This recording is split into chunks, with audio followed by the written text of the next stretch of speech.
for all getting up on a Sunday morning to be here and to discuss the issues of protesting the police and the new authoritarianism.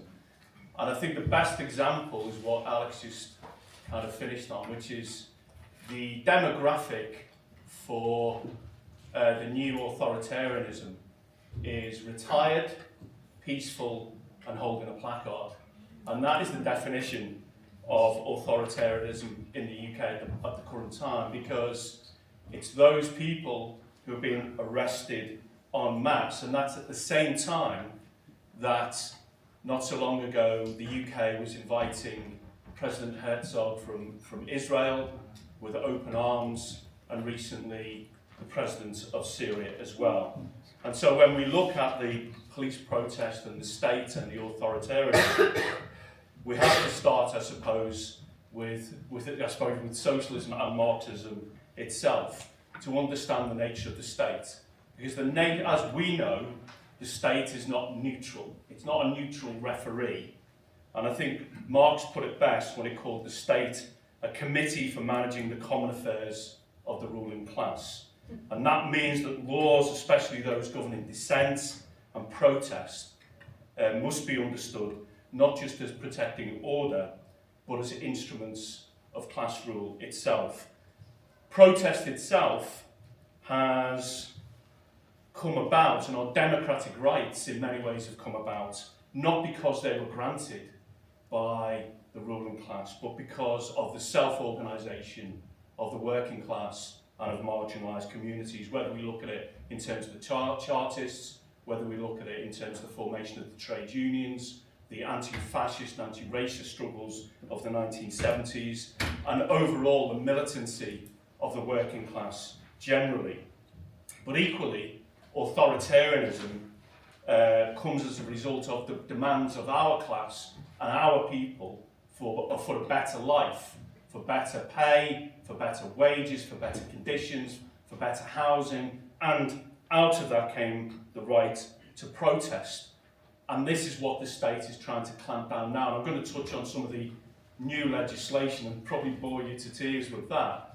But before I do, even though there is a new authoritarianism, there is, of course, a grand tradition, if you like, of the British state being involved in authoritarianism itself. At the current time, I represent a number of core participants in a public inquiry called the Undercover Policing Inquiry. Some of you may have come across this, commonly referred to as the Spycops Inquiry.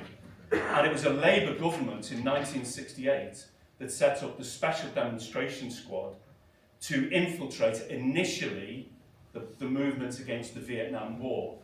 And it's important that the starting point of a unit such as the Special Demonstration Squad, I think I might call it the SDS because it's a bit of a tongue twister. So the SDS, it's important to understand that the SDS started at a point of trying to infiltrate a mass movement, in this case, a movement against the Vietnam War.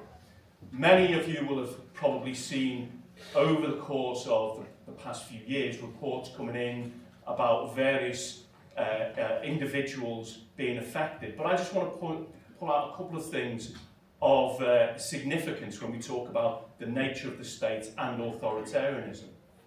Not only did the SDS and their officers infiltrate political parties and campaigns, they infiltrated 1,000 campaigns, spied on 1,000 campaigns from 1968. Crucially and importantly, trade unions were tackled. One of the officers said in his evidence, when we report on a militant trade unionist, it takes us maybe 4 or 5 reports for a special branch file to be opened on that individual. If that person is a Marxist and a trade unionist, a file is opened straight away. It's important to also understand that many of these officers took positions in the organisations that they infiltrated, and that included the Troops Out movement. Such was the infiltration that for 9 months, the Troops Out movement in the 1970s was led by an officer of the Metropolitan Police in a position of some significance. And obviously many of you have seen all the other horror stories from the inquiry of undercover officers having relationships with women, in some cases having children with the women they've been spying on, the use of the children, dead children's names to develop false identities, and the spying on of family justice campaigns.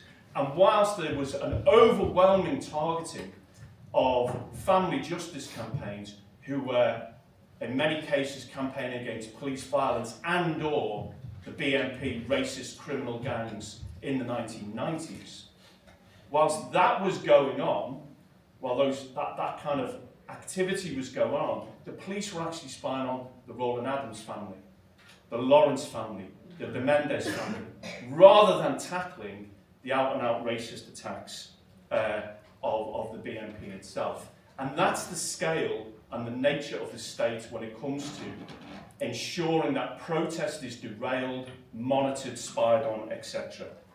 Now, the new authoritarianism, the seminar or the discussion here today, the workshop here today, is there's no doubt that over the last 20 years, and especially over the last decade, there has been a steady intensification of legal controls on protest in the UK. The foundation still remains the Public Order Act of 1986, and the scale and the scope of the aggressiveness of these powers have been built on in the recent period. The Police Crime Sentencing and Courts Act to 2022, I'll just call it the Courts Act to save time, did mark a major turning point in expanding police powers. It broadened the definition of serious disruption. And serious disruption under the Court Act was a demonstration disrupting travel, transport, or disrupting factories that were being picketed. And it allows the police to stop those protests going ahead under that act. And in effect, that Court Act began to transform protest from a protected democratic right, our right to protest, into a potential issue of public nuisance, describing demonstrations as a public nuisance, as something which is subject to the control by the police and the state itself. And this is crucial because once protest is beginning to be defined as disruption, and define disruption in a very expansive way, it effectively criminalises or begins to criminalise or to call into question our right to protest. The further or more recent act is the Public Order Act of 2023. Obviously, this was designed to combat the more recent, particularly designed to combat the Just Stop Oil campaigners, etc. But not solely though. It looked at issues introducing something called serious disruption prevention orders, which effectively banned protests and restrict individual movements and associations, in most cases where the person has no previous criminal conviction. So, for instance, what it allows the police to do is to act where they have no suspicion to search somebody who is going to a protest itself. And this has tightened further our rights to protest, our rights to manoeuvre, and increased the powers of the police. And make no mistake about it, the police will use those powers, and Chris will no doubt talk about the amount of stress that the Stop the War Coalition has been over the Metropolitan Police and stopping demonstrations or not moving here, can only go there, can't go past here. But let's be honest about it, even though the police can bring in and use those discretionary powers, there's no mistake that the pressure is coming from the Cabinet and the government itself. It's no mistake that the protests or the difficulty in organising protests by the Stop the War Coalition, etc., has been at the behest of the government. and particularly targeting mass movements. And indeed, much of the legislation, whether it's the Spycops campaign or the legislation which has recently come in, is directed primarily at mass movements. And that's important for us to remember, that mass movements do win, and when we are involved in mass movements, it does not matter whether these laws are in place or not, and mass movements will take place. I'm going to quickly go on to, very, very quickly, the Crime and Policing Bill, which is due to be introduced. And this is introducing measures targeting repeat disruption protests. This is important. This piece of legislation is specifically designed against the Palestine movement, but also the repercussions will be, it will be designed against any movement that decides to organise protests on a weekly or a monthly basis, repeat protests.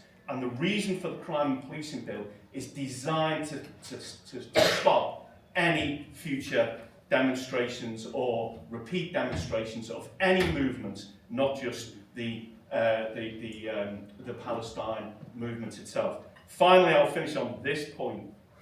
There are reasons, obviously, for this new authoritarianism. They are, and I have got loads of details here, but I'll just go the top billing, if you like. There is a crisis in capitalism.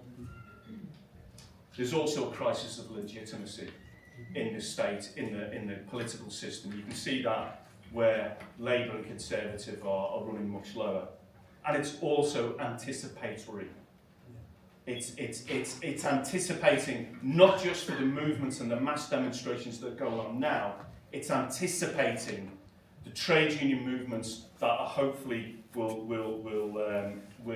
develop over the next period. And the final point is, obviously the way to defeat this is by united action. By united action of the working class, the trade union movement, the marginalised communities, the Palestine movement, etc. That is the only way we're going to defeat that, being organised, being united, and demonstrating for our rights and our right to protest. Thank